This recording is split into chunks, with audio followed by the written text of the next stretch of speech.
The reason why a COVID-19 vaccine has come around so quickly is because a lot of money and resources have been thrown at it. These are all the steps normally taken to create a safe and working vaccine. It usually takes at least a decade to complete them all, but with COVID, they've all been done in less than a year. So as is the case with all medicines, a vaccine goes through extensive and rigorous testing before it can be approved and rolled out to a country's population.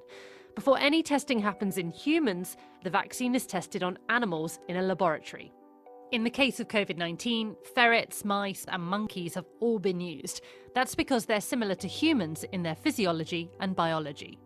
If the vaccine works and is safe for animals, clinical trials begin. Phase 1 trials involve giving the vaccine to a small number of healthy volunteers, between 20 and 50 people. Here they're looking at safety, to check it generates an immune response, and to determine the correct dosage.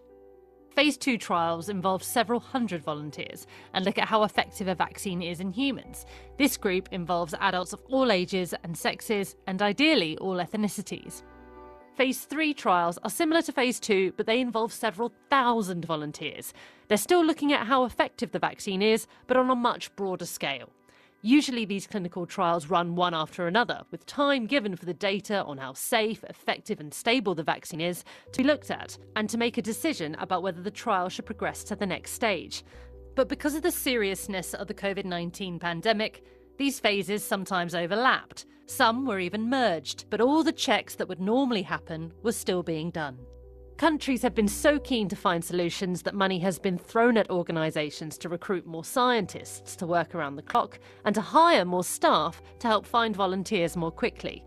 And because COVID-19 has been so widespread, finding volunteers to test the vaccine on has been easier than in other trials. When enough data has been gathered, it's submitted to a country's regulators for approval. Scientific and clinical experts review it to see how effective the vaccine is, how safe it is, how stable it is, its quality, and check that it's being manufactured and stored in a way that meets safety standards and public health policy. In the UK, this is the job of the MHRA, the Commission on Human Medicines, and even members of the public are asked what they think. Normally this happens after all the trials have ended. But in the case of COVID-19, the UK's regulatory body was being given data as the trials went along.